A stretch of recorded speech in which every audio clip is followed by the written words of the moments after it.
না, এখানে আমাদের যেখানে আছে সেখানেই থাকুক, আমাদের কোনো এটা অসুবিধা নাই। কিন্তু আমরা যেটা চাচ্ছি যে তাদেরকে যেন একটা পরিচয় হিসাবে যেন ফাইন্ড আউট করা হয়।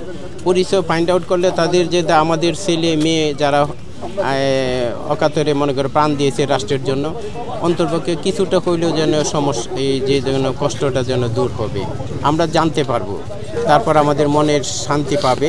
এটি আমি এবং আমার সারা বাংলাদেশে দেশবাসীকে কাছে তাদের জন্য দোয়া করব এবং শহীদের জন্য দোয়া করব যে আল্লাহ তাদের জন্য বেশ নসিব করে।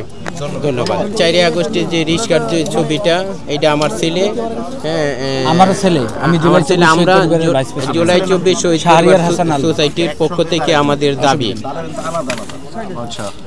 আমার এই জিনিসটা আমার সোসাইটির আছে, আমার এই আপনি একটু বলেন আপনার ছেলের বিষয়টা একটু বলেন, কি করতো?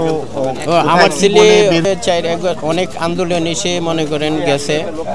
আমার ছেলে বনানী বিদ্যানিকেতনে থেকে 2024 সালে এসএসসি পাস করে জিপি গোল্ডেন 5 পেয়ে বাংলাদেশ নৌবাহিনী কলেজে প্রথম বর্ষে ভর্তি হয়েছিল। 4 আগস্টের যে শহীদ হয়, 8 আগস্টের থেকে তার কার্যক্রম শুরু হয়, ক্লাস শুরু হয়। আসলে মানে এই সমস্ত ছেলেরা দেশের জন্য পরিবর্তন করার জন্য মূলত গিয়েছিল।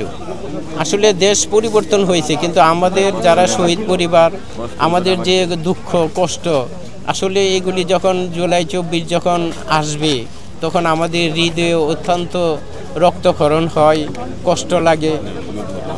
আর আমাদের কি কথা হয়েছিল যখন বাসা থেকে বের হয়ে গেছে? বাসা থেকে যখন বের হয়েছে তখন মনে 11টার দিকে 4 বন্ধুদের সাথে নিয়ে বের হয়েছিল 4 আগস্টে। একসাথে আমরা সকালে নাস্তা খেয়ে বের হয়েছি 4 বন্ধুদের সাথে। তখন বাচ্চার মার সাথে বিকেল 3টার সময় কথা হয়। এরপরে তো সে নিখোঁজ, আর পাওয়া যাচ্ছে না। কি কথা হয়েছিল? বাচ্চার মার সাথে বললো যে তুমি কোথায় আছো, বাচ্চার আরেক বন্ধুর মোবাইল থেকে। তখন বলছে তুমি কোথায় আছো, যে আমি এক জায়গায় আছি, তুমি তাড়াতাড়ি বাসাকে আমি আসতেছি। এরপরে আর কোনো নিখোঁজ আর পাচ্ছি না।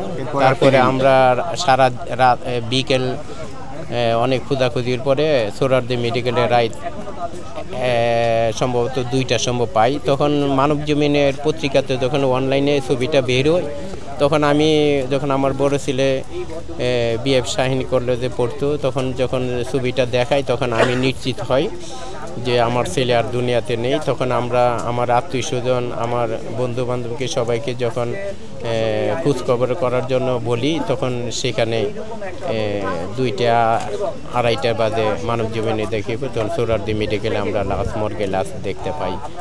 এরপরে তো অনেক সংগ্রাম, অনেক কষ্ট, অনেক। আপনার ছেলের নাম কি ছিল? আমার ছেলের নাম হলো শহীদ গোলাম নাফিজ। রিস্কার যে ছবিটা, মাথা পতাকা বাঁধা, এটা কিন্তু শুধু বাংলাদেশ না, সারা আন্তর্জাতিকভাবে।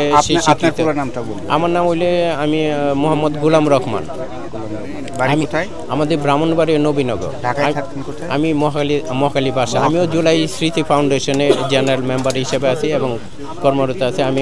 আমাদের একটা সোসাইটি আছে, জুলাই 24 শহীদ পরিবার সোসাইটি, সেটার চেয়ারম্যান হিসেবে আমি দায়িত্ব পালন করি এবং সারা বাংলাদেশে আহত শহীদ পরিবার নিয়ে কাজ করি।